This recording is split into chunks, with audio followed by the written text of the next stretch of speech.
샬롬, 안녕하세요. 제이슨 목사입니다. 오늘 하나님 말씀은 마태복음 14장 22절에서 33절입니다.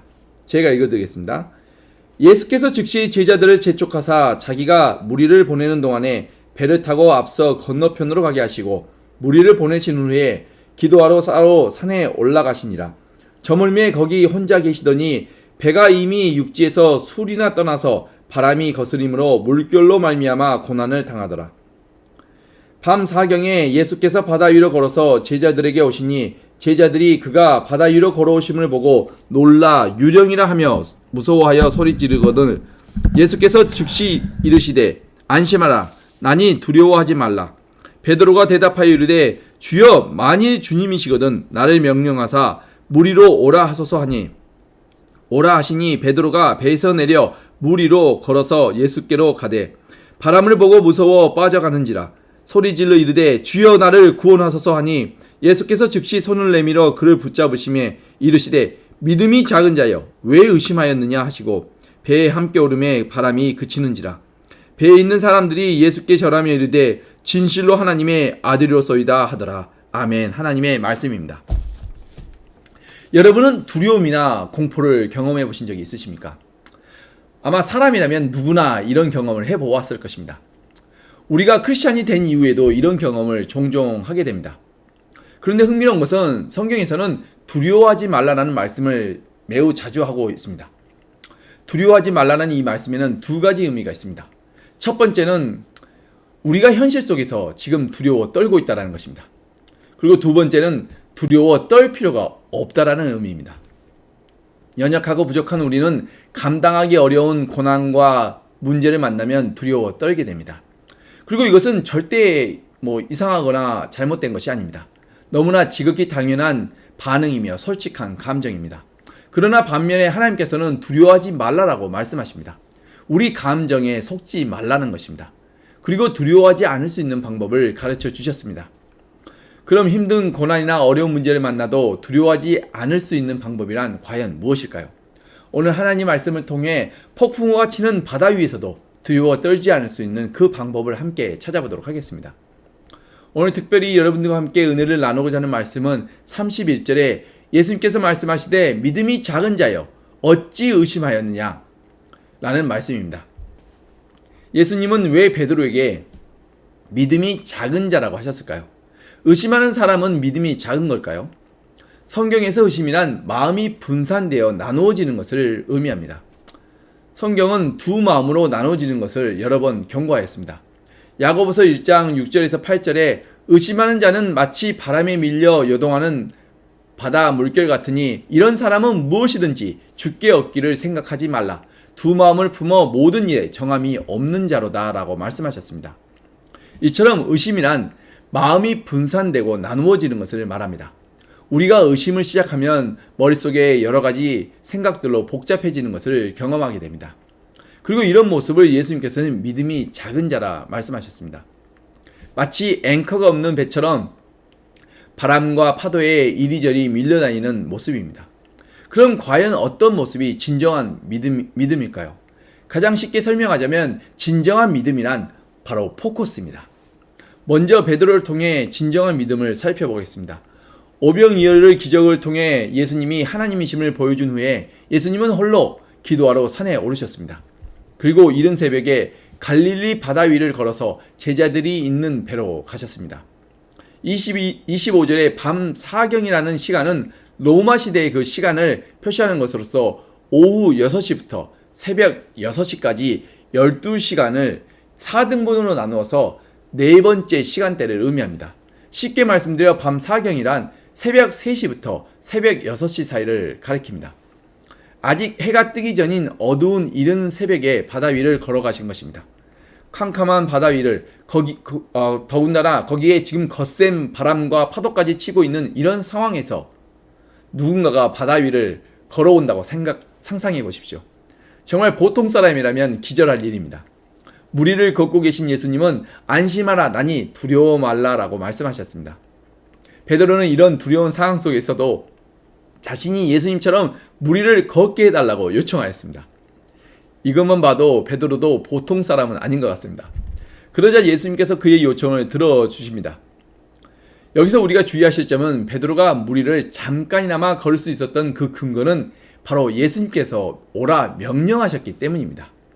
베드로의 담력과 자신감으로 무리를 걸은 것이 절대 아닙니다. 바로 예수님께서 오라 명하셨기 때문입니다. 이처럼 베드로는 예수님이 오라는 명을 듣고 담대한 마음으로 무리의 발을 내디뎠습니다. 그리고 무리를 마치 마른 땅을 걷듯이 걷기 시작했습니다. 그러나 오래가지 못해 베드로 자신의 이성으로 도저히 이해할 수 없는 이 현상과 함께 주변의 거센 바람과 파도를 바라볼 때 그의 마음은 분산되기 시작했습니다. 그리고 그의 마음이 분산되자 두려움이 일어나고 베드로는 물속으로 빠져들기 시작했습니다. 다급해진 베드로는 예수님께 도움을 요청하고 예수님은 그를 붙잡아 무리로 다시 올려주셨습니다. 그리고 예수님께서 그에게 믿음이 작은 자여 어찌 의심하였느냐라고 말씀하셨습니다. 여기서 우리가 예수님의 가르침을 좀 더 이해하기 위해 다시 한 번 더 베드로가 물속으로 빠져들기 직전으로 돌아가 살펴보겠습니다. 29절 후반부에 베드로가 배에서 내려 물 위로 걸어서 예수께로 갔다고 말씀하십니다. 그러나 30절에 베드로가 바람을 보고 무서워 빠져가는지라라고 이어지고 있습니다. 예수님을 바라보고 할 때에는 무리를 마른 땅 밟듯이 걸어갔습니다. 그러나 그의 시선이 거센 바람과 파도를 바라보는 순간 그의 마음에 의심과 두려움이 일고 그의 몸은 물속으로 빠져들기 시작했습니다. 그의 시선이 바뀌었을 때 그의 모든 상황도 함께 바뀌기 시작했습니다. 시선의 변화가 모든 것을 바꿔놓았습니다. 좀 더 정확하게 내가 무엇에 포커스하느냐가 모든 것을 바꿔놓습니다. 우리의 시선이 우주 만물의 주인 되시며 중심 되신 예수님께 온전히 집중될 때에는 자신도 우주 만물 위에 예수님과 함께 존재하게 됩니다.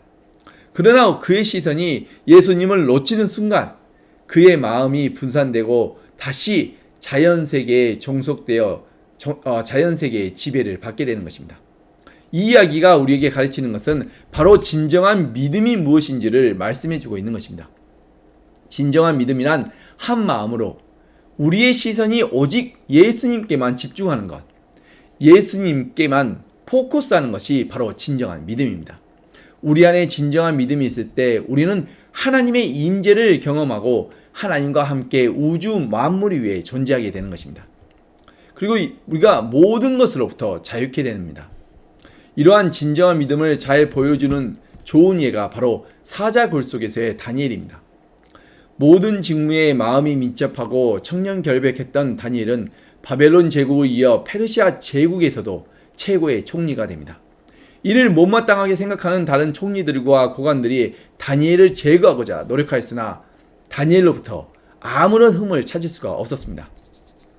그들은 노력 끝에 다니엘의 종교적인 믿음이 고발할 근거가 되리라고 생각하고 다리오 왕에게 30일 동안에 누구든지 왕 외에 다른 어떤 신이나 사람에게 기도하면 사자 굴 속에 던져놓기로 법을 만들어 문서화할 것을 요청했습니다. 다리오 왕은 그들의 원하는 대로 해주었습니다. 결국 하나님을 향한 사랑이 한결같은 다니엘은 죽을 수 있다는 것을 알면서도 믿음으로 하루 3번 예루살렘을 향해 창문을 열고 무릎을 꿇고 기도하며 하나님께 감사했습니다. 이를 목격한 다니엘의 대적들은 즉시 왕에게 고발하고 그를 법대로 사자 굴 속에 넣을 것을 요청했습니다. 다니엘을 아끼고 사랑했던 다리오 왕은 다니엘을 살리기 위해 노력하였으나 다니엘의 그 대적들의 강구를 이기지 못하고 결국 다니엘을 끌어다가 사자 굴 속에 던져 넣었습니다. 밤새 잠도 이루지 못한 다리오 왕은 다음날 새벽 일찍 사자 굴로 달려가 다니엘의 생사 여부를 확인했습니다. 하나님의 보호하심으로 다니엘은 머리카락 하나도 손상되지 않았습니다. 다니엘은 사자 굴 안에서 밤새 무엇을 하였을까요? 어떻게 다니엘은 굶주린 사자들 앞에서 무사할 수 있었을까요? 바로 하나님께 시선을 집중하고 기도하였기 때문입니다. 그의 시선이 하나님께 고정될 때 그는 하나님과 함께 우주 만물 위에 있게 되는 것입니다. 이것이 진정한 믿음의 모습입니다. 진정한 믿음이란 한 마음으로 시선을 나의 구원주 예수님께 집중하는 것입니다. 만약 다니엘이 사자굴에서 굶주린 사자들에게 시선을 두었다면 그런 두려움으로 말미암아 마음이 분산되고 결국 사자밥이 되었을 것입니다. 그러나 그의 시선은 사자들에게 있지 않았습니다. 오직 하나님께만 집중되어 있었습니다. 그의 시선이 하나님께 고정되었을 때 하나님의 임재를 경험하게 된 것입니다. 한 마음으로 시선을 집중하고 고정하는 것, 이것이 바로 진정한 믿음입니다. 현실의 고난과 두려움 속에서 떨고 있는 우리들에게 예수님께서 말씀하십니다. 믿음이 작은 자여, 어찌 의심하고 있는가? 눈을 들어 나를 보라. 내가 너희를 자유케 하리라. 우리의 시선이 우리의 구원자 되신 예수님께 온 마음을 다해 집중하고 시선을 고정할 때 우리 안에 있는 모든 두려움은 사라지고 우리 안에 빛이 찾아옵니다. 그러나 때로는 우리 모두가 베드로와 같이 순간순간 마음이 나누어지고 내 이성적인 판단으로 고난과 문제를 바라보게 됩니다. 그 결과는 베드로가 보여주듯이 우리의 마음은 불 속의 촛농처럼 녹아내리고 두려움과 근심 속으로 빠져 들어갑니다.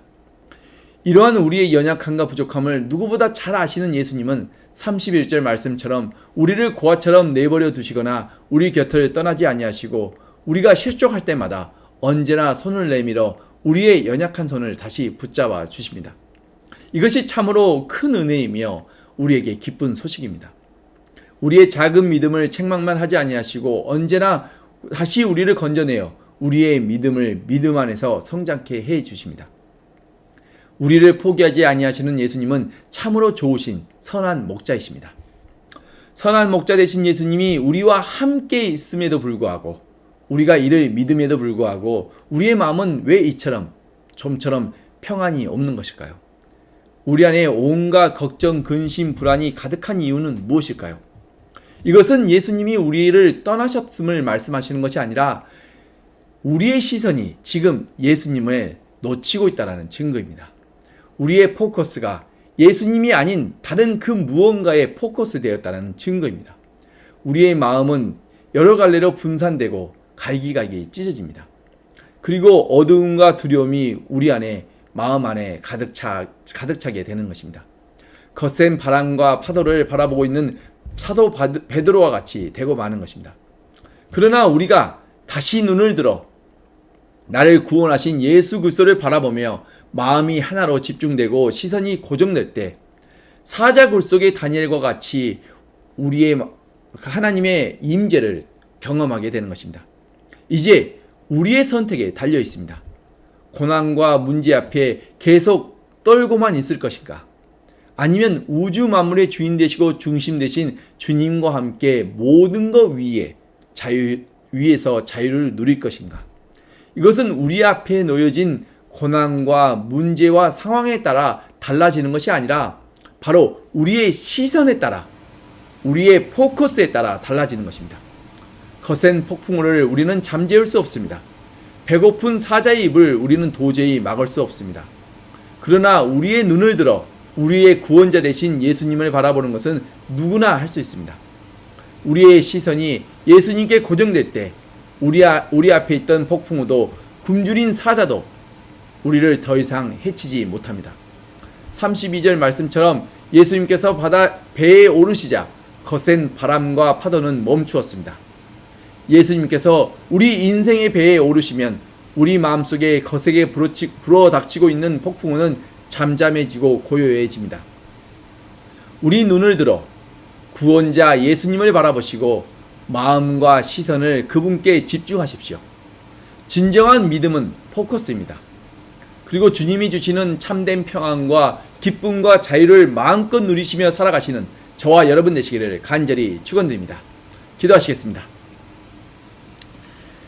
하나님 아버지 감사합니다. 예수 그리스도의 십자가 사랑을 통해 너무나 부족하고 제약된 우리를 거룩하신 하나님의 자녀 삼아 주시고 예수 그리스도의 생명을 나누어 주심에 감사합니다. 주님의 뜻을 따라 살기에 너무나 부족하고 연약한 우리를 불쌍히 여기시고 우리가 실족할 때마다 우리의 연약한 손을 붙잡아 주심에 또한 감사합니다. 우리의 마음과 시선이 하나가 되어 주님께 온전히 집중하고 고정되길 원합니다. 우리의 작은 믿음에 믿음을 더하여 주시옵소서. 미래의 진로와 직장과 결혼을 놓고 기도하는 우리 형제 자매들의 기도를 들어 주시옵소서. 그리고 그들의 삶과 가정을 축복하여 주시옵소서. 그래서 우리 형제 자매님들이 언제 어디서나 담대하게 진리를 선포하며 예수 그리스도의 사랑을 실천하여 모든 선한 일에 아름다운 열매를 맺게 하여 주시옵소서. 그리고 우리에게 맺힌 선한 열매를 통해 내 주변에 있는 많은 사람들에게 선한 유익과 기쁨을 나누어 주고 하나님의 나라가 확장되어가는 그런 아름다운 축복이 우리들의 삶 속에 있게 하여 주시옵소서. 그리고 이 모든 것을 이루시는 이는 내 자신이 아닌 우리 안에 살아계신 예수 그리스도심을 믿고 의지하며 영원한 생명의 이름 대신 우리 주 예수 그리스도의 이름으로 간절히 기도드렸습니다. 아멘.